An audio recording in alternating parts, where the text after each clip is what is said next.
Stick and move. Stick and move. Don't stand in front of that man. Do not stand in front of him. Confident that Jake Paul have in all this. But, you know, he's going to be a lot quicker.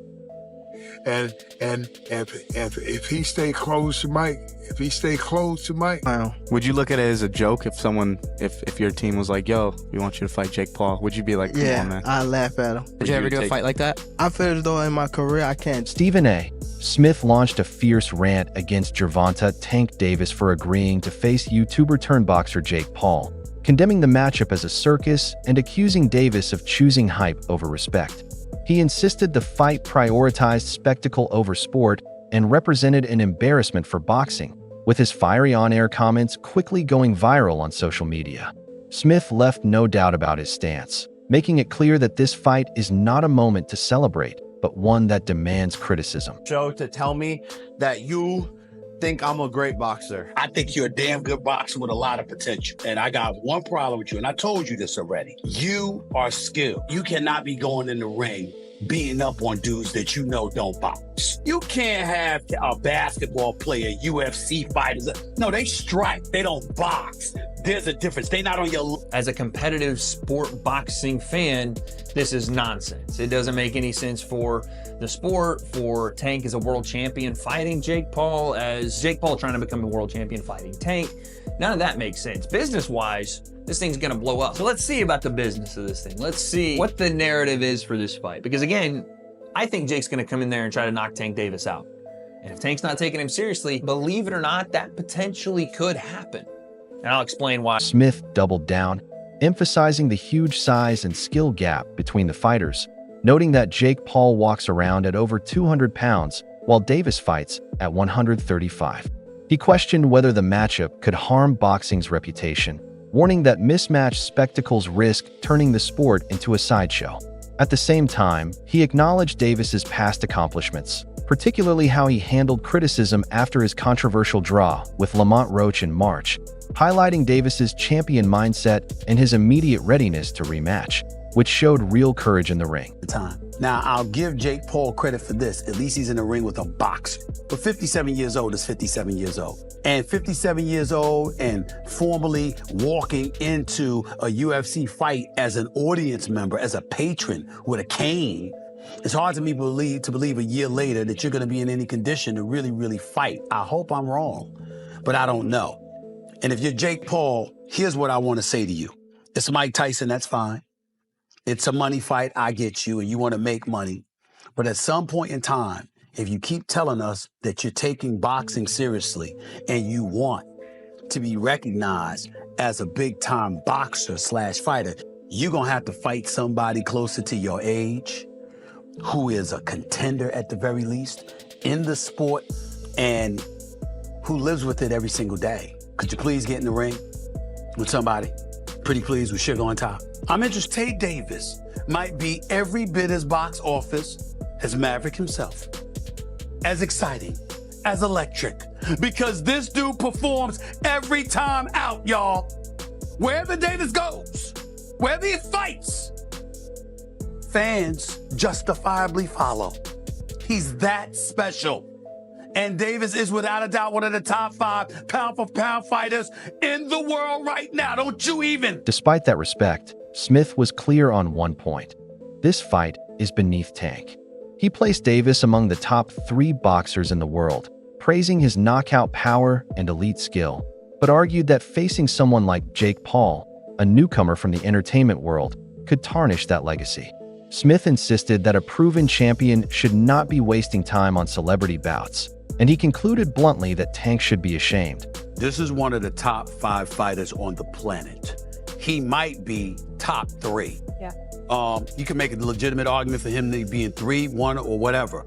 Frank Martin, props to him, came into the fight 18-0, 12 knockouts. Clearly did not have the power to keep Gervonta Davis from stalking him from opening tap. That's what he did. He stalked him and stalked him and stalked him, okay? Frank Martin caught him with some good shots, Gervonta Davis kept coming. So he can punch. He's a knockout artist. He can box. He's not given enough credit for it, okay? He closes. He finishes. Once he smells blood, he's like a shark in blood-infested waters, Molly. He will finish you, okay? And by the way, he is an elite boxer. And so Smith's criticism went further, targeting the recent trend of exhibition mismatches, including Jake Paul versus Mike Tyson, calling them more entertainment than sport. He urged Paul to face real, active boxers if he wants genuine credibility, while acknowledging Paul's undeniable promotional skill. Smith noted that Jake knows how to capture attention, but he stressed that attention does not equal respect. I should know. At some point in time, I don't give a damn if it's a light heavyweight. Better be Bivol, a super middleweight, Canelo, Mexican Monster, David Benavidez, somebody that actually has a reputation. The time has come for Jake Paul to step into the ring with a cat who actually boxes for a living and give us that fight. I appreciate the fact of him promoting. I appreciate him having the cachet as a former YouTuber turned boxer. I like Jake Paul. I respect Jake Paul. I'm just saying, because I like him and because I respect him, I want to see him in the ring. And I don't want to hear, I know his numbers are better, but then he gonna say, I don't need Canelo, Canelo needs me. Well, wait a minute. It ain't. After Davis publicly challenged Jake Paul, the YouTuber responded in his usual style with a joke. At a post-fight press conference, Jake laughed about the size difference, comparing weight class rules to height restrictions and turning the tension into humor. His playful dig at Davis's height reminded everyone that while the fight talk is serious, showmanship is always part of the game.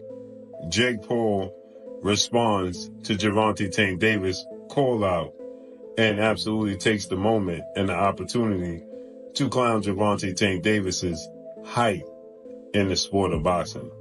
And he says here, is there a height limit in the sport of boxing? This is where Jake Paul says, and his team, Gervonta Tank Davis needs me. We don't need Gervonta Tank Davis. Let's listen here. Gervonta Davis just posted that he would beat the brakes off of you if you guys fight. Yeah, I mean, I'll be down. Let's run it. Like, I'll be super, super down. I don't know if Gervonta needs Jake Paul. Let's be clear, right? Is there a height limit? Boxer Rolando Raleigh Romero also weighed in, saying a Paul versus Davis fight on Netflix could explode in popularity with young US fans. He believes that while Canelo versus Crawford will attract the hardcore boxing audience, Paul versus Davis will dominate among viewers under 20. In his view, both matchups are wins for the sport, one for legacy, the other for reach. Legacy if Jake Paul were like to beat him or even like knock him out. Dude, Tank's a 3-division world champion, 4-time 3-division world champion. At the end of it, bro, you can't take anything away from him. Bro, you can't be mad at somebody for doing what they feel is best for them. It's the same way Roach feels Tank is the best option for him. Same way that Stevenson thinks Tank's the best option for him, or like all that stuff, right? At the end of it, bro, we just want to do what's best for ourselves, right? Facts. Right or wrong. Facts. So just do what's best for you. All of a sudden, we want to know who will win this fight, Jake Paul or Tank Davis. It's a legit question. And I actually want to really hear your thoughts on who do you think is going to win. Because I know what Vegas is saying, but I want to know what you think. You got. Personally, I think Tank too little, bro. Yo, I think Tank too little. I'm so glad you have a brain on your fucking shoulder. I think Tank too little. I said, bro.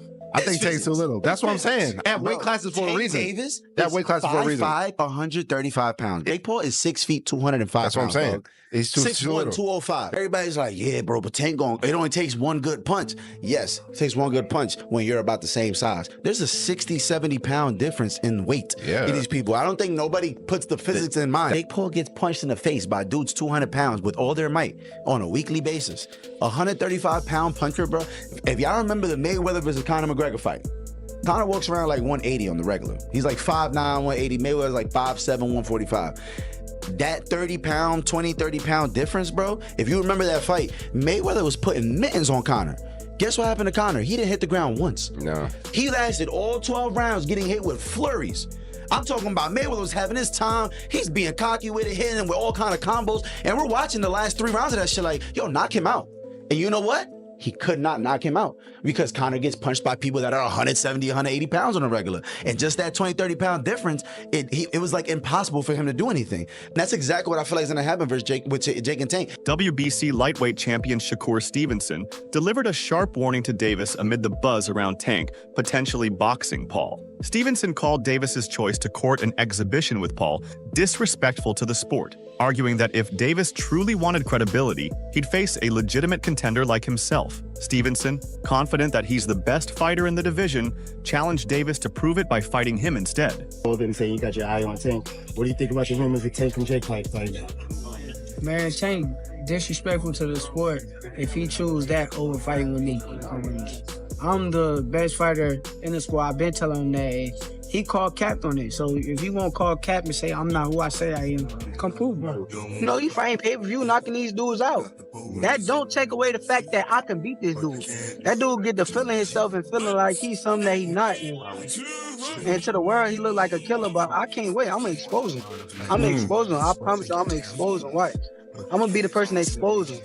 I'm gonna be the person that he going there, he not gonna knock out. He not gonna hurt. He gotta go 12 rounds with somebody and somebody gonna be beating him. He ain't gonna like that shit. That shit gonna mess with his heart. WBC lightweight champion Shakur Stevenson issued a pointed warning to Davis amid the hype surrounding a potential fight with Jake Paul. Stevenson called Davis's decision to pursue an exhibition with Paul disrespectful to the sport, arguing that if Davis truly wanted credibility, he should face a legitimate contender like himself. Confident in his status as the best fighter in the division, Stevenson challenged Davis to prove it by taking him on instead.